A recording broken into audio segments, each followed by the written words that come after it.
तर नमस्कार मित्रांनो, जय शिवराय. आपला सण येतोय बरं, तो म्हणजे नागपंचमी.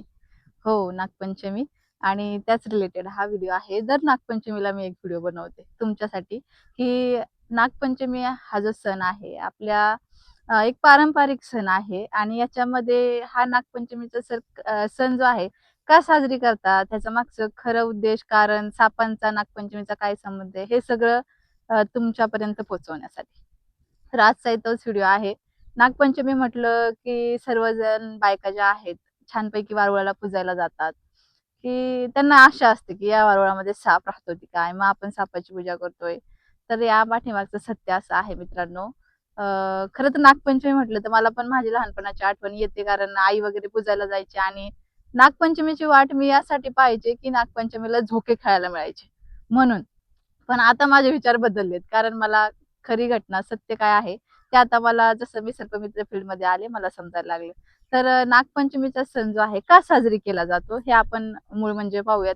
बघा, नागपंचमीला आपण पूजा कशाची करतो? वारुळाची करतो. मग वारुळामध्ये आपण सापाची पूजा करतो का? तर नाही. वारुळामध्ये जे आहे ते आपण मुंग्यांची पूजा करतो. आजचा जो दिवस आहे, आपले जे पूर्वज होते, त्यांनी हा सण, पारंपरिक सण जो पण ते पारंपरिक सण काढत होते, त्याला एक धार्मिक, सामाजिक आणि वैज्ञानिक असं कारण असायचं. आणि त्याच कारणानुसार हे जे नागपंचमी त्यांनी काढली, याच्यामध्ये मुंग्या आणि साप यांना यांचं जे महत्व आहे हेच लोकांनी समजून घ्यावं, यासाठी हा सण साजरी केला जातो. या सणामध्ये सापांना आणि मुंग्यांना एक आपण धन्यवाद देत असतो. आता पावसाळा चालू आहे. पावसाळ्यामध्ये काय होतं, मुंग्यांना खाद्य शोधण्यासाठी बाहेर जाता येत नाही. म्हणून बायका काय करतात, लाह्या, बत्ताशा, गोड पुरणपोळी असेल, पोळीचा किंवा नैवेद्य वगैरे छान आणि त्याच्यासोबत दूध, हे सगळं घेऊन वारुळापाशी जात असतात आणि ते जे आपण त्यांना अर्पण करतो ते मुंग्यांसाठी असतं, की त्यांना खाद्य शोधण्यासाठी इकडे तिकडे जाता येत नाही. मग ते येतात आणि त्यांना ते आयतं जेवण मिळावं म्हणून. वारुळामध्ये साप असतो का? तर नाही. आयत्या बिळा ते एक म्हण होती बघा, आयत्या बिळात नागोबा. ती फक्त म्हण आहे. साप वारुळात राहतो का? तर नाही. वारुळात मुंग्या राहतात. मुंग्या वारुळ बनवतात. लाखोंच्या संख्येने मुंग्या असतात. जेवढं वारुळ आपल्याला वरती दिसतं तेवढं जमिनीमध्ये असतं. असं वारुळ मुंग्या बनवतात. आता साप जर वारुळामध्ये गेला तर मला सांगा, आतील मुंग्या त्याच्यावर अटॅक नाही करणार का? हा, एखादा पक्षी मागे लागला, एखादा माणूसच मागे लागला समजा, तर साप स्वतःचा बचाव करण्यासाठी एखादं बिळ दिसलं तर घुसतो. तसं की त्या वारुळाचं बिळ दिसतं तो घुसतो. पण त्याच्यातून तो नंतर आजूबाजूला बघणार कोणी आहे का, नाही, चला आपला जीव वाचवा म्हणून तो त्या वारुळामधून बाहेर पण पळतो. तात्पुरतं तो तिथे आसरा घेत असतो बिळाचा. पण वारुळामध्ये साप राहत नाही, वारुळामध्ये मुंग्या राहतात. आता आजच्या दिवशी सापाला आणि मुंग्यांना का बरं धन्यवाद देतात, का बरं यांचं पूजन करतात? तर त्याचं कारण असं आहे मित्रांनो, वर्षाला 50 टन प्रति स्क्वेअर किलोमीटर या हिशोबाने खत निर्मिती करतात. विचार करा. आणि साप जे आहे ते लाखो, हजारो, लाखोंच्या संख्येने उंदरांचा नायनाट करून शेतीचं रक्षण करतात, अन्नधान्यांचं रक्षण करतात. म्हणून आजच्या दिवशी साप आणि मुंग्या या दोघांना आपण धन्यवाद देण्यासाठी आपल्या पुरातन काळातील जे लोक आहेत त्यांनी ह्याचं महत्व समजून आजचा हा सण काढलाय. याचा संबंध बाकी कुठल्या गोष्टीशी नाहीये. तर हेच कारण आहे. पण होतं असं की नागपंचमीच्या सणाकडे आपण वेगळ्या दृष्टिकोनातून पाहतो. आपण बघतो, आपण एवढी जनजागृती केली, सगळं केलं, तरी देखील काही भागामध्ये सापाची पूजा करता यावी. आजचा दिवस खूप खास आहे, सापांसाठी खूप खास आहे. सापाची पूजा करता यावी म्हणून जिवंत सापाला दारोदारी फिरवलं जातं. त्याला एखाद्या टोपलीमध्ये वगैरे एखाद्या बायका असतील, काही गारुडी लोक असतील, ते त्यांना फिरवतात. मग आपल्याला ते छान वाटतं, आपल्याला जिवंत सापाची पूजा करायला भेटली. मग आपण त्यांना दानदक्षिणा अर्पण करतो आनंदाने. तर पण आज त्यांचा सण असून त्यांचेच आपण हाल करतो. जे गारुडी लोक किंवा ज्या बायका टोपलीमध्ये साप घेऊन दारोदारी नागपंचमीच्या दिवशी फिरतात, खरं सत्य असं आहे की त्या सापाचे किती हाल केलेले असतात. त्या सापाला कितीतरी दिवसापासून उपाशी ठेवलेलं असतं, त्याचं तोंड शिवलेलं असतं. तोंड शिवलेलं समजू नये म्हणून फेविक्विकने पॅक केलेलं असतं आणि त्या सापाला खूप दिवसापासून उपाशी ठेवतात. नागपंचमी आली की ते काय करतात, दारोदार 4 पैशांच्या लोभापायी त्या प्राण्याचे हाल करतात, सगळीकडे फिरवतात. आणि आपल्या हे लक्षात येत नाही की त्या सापाचे कुठेतरी हाल होतात. ते पैसे कमवतात, त्यांचं काम झालं की आहे असं त्या सापाला मुक्त करतात. तो साप काही जगत नाही, कारण ऑलरेडी घरोघरी त्याला दूध पाजलेलं असतं. आणि सापाचं असे साप दूध पचू नाही शकत मित्रांनो. दूध हे सापाचं अन्न नाहीये. साप काय खातात? सरडे, पाली, पक्षी, उंदीर, बेडकं, घुशी हे सगळं सापांचं खाद्य आहे. साप सापाला पण खातात. तुमच्या माहितीसाठी सांगते, साप सापांना सुद्धा खातात.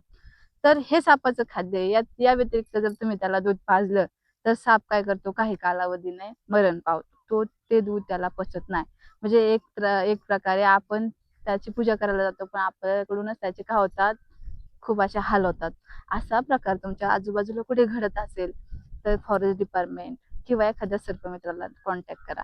गेल्या वर्षी अशीच माझी माहिती पाहून एका दादाने मला फोन केला. म्हटलं, ताई आमच्या एरियामध्ये असंच एक साप एक बाई घेऊन आली आहे आणि ती फिरवतीये. प्रत्येक लोक तिला त्याची पूजा करतात, ते लोक तिला पैसे देतात ते. आणि जसं तो त्या बाईचा पाठलाग करायला गेला, मला फोनही केला. आणि ती बाई म्हणजे ते लोक खूप हुशार असतात. ते काही एकटे नसतात, त्यांच्यासोबत मोठा ग्रुप असतो.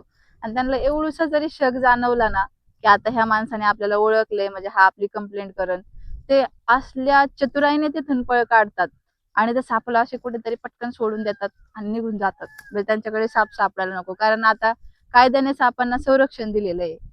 सापाला असं दारोदारी फिरवणं, सापाला पाळणं, सापाचे हाल करणं हे कायद्याने गुन्हाच आहे. किती केलं तरी तो वन्यजीव आहे, विषारी आहे, मान्य करते. पण त्याला निसर्गाने तसं भित्र बनवलेलं आहे, जेणेकरून त्याच्यापासून आपल्याला जास्त धोका नको. सापाला भित्र बनवलेलं आहे. सगळे सगळे त्याचे दुश्मन आहेत. पक्षी त्याला मारतात, प्राणी मारतात, गोरफडी, मोर, कुत्रे, मांजर, उरले सुरलं काही माणसं देखील त्याला मारतात. भित्रा प्राणी लपून राहणार आहे, स्वतःहून बाहेर पडत नाही. आपल्याकडे बुद्धी आहे, पण आपण त्याच्यापासून जो फायदा होतोय ना त्याचा विचार करायला पाहिजे. ठीक आहे, नुकसान होतं. बघा, जन्माला आलेला प्रत्येक हजारो वर्ष नाही जगत. एक पर्टिक्युलर लाईफ प्रत्येकाला दिलेलं आहे. आपल्याला पण 100 वर्षाचा लाईफ आहे. असं नाही की एकदा जन्म घेतला म्हणजे आपल्याला मरण नाहीच आहे. कधी ना कधी मरण आहेच. साप चावणं अपघात आहे मित्रांनो. जसं एखाद्या गाडीचा ऍक्सिडेंट होतो, कधी जीव जाईल माहितीये का? झोपलेल्या माणसा सुद्धा जीव जातो. हार्ट अटॅक येईल, काही येईल. अन्न औषधांमध्ये एवढी भेसळ आहे. माणूस किती माणसाचा दुश्मन आहे. सगळ्या गोष्टीमध्ये तुम्ही बघताय, माणूसच माणसाचा किती वैरी झालाय. माणूस माणसाची किती मर्डर करतो. आजकाल मुलींवर किती रेप होतात. ते काय काय आपण समाजामध्ये आपल्याला सोशल मीडियाच्या माध्यमातून काय काय ऐकायला भेटतंय. कानावर किती घटना, वेगवेगळ्या प्रकारची किती क्रूरता आपल्याकडे होते. साप तर जाणीवपूर्वक नाही करत, आपण तर जाणीवपूर्वक ते करतोय. पण साप जाणीवपूर्वक नाही करत. त्याला तेवढं नॉलेज नाहीये. त्याचा आपण फायदा पाहूयात. आजचा नागपंचमीचा जो सण आहे तो यासाठी आहे की आपला खूप मोठा फायदा ते करून देतात. आणि आपल्याला आता त्याचं महत्व हळूहळू कमी होत चाललंय. आणि त्याचं महत्व राहावं म्हणूनच हे पारंपरिक सण आहेत. जसं की म्हटलं, त्याला पारंपरिक सणांना एक विशेष असं वैज्ञानिक किंवा महत्वपूर्ण असं काहीतरी कारणामुळं ते सण आपल्याकडे आहेत. तर असाच हा नागपंचमीचा सण आहे. नक्की पूजा करा. नक्की वारुळापाशी जाऊन मुंग्यांना खाद्य अर्पण करा. पावसाळ्यामध्ये त्यांना भेटत नाही, नक्की त्यांना धन्यवाद द्या. आणि हा सण खूप आनंदाने साजरी करा. झोके वगैरे फुल एन्जॉय करा. पण लक्षात घ्या याचं महत्व. धन्यवाद.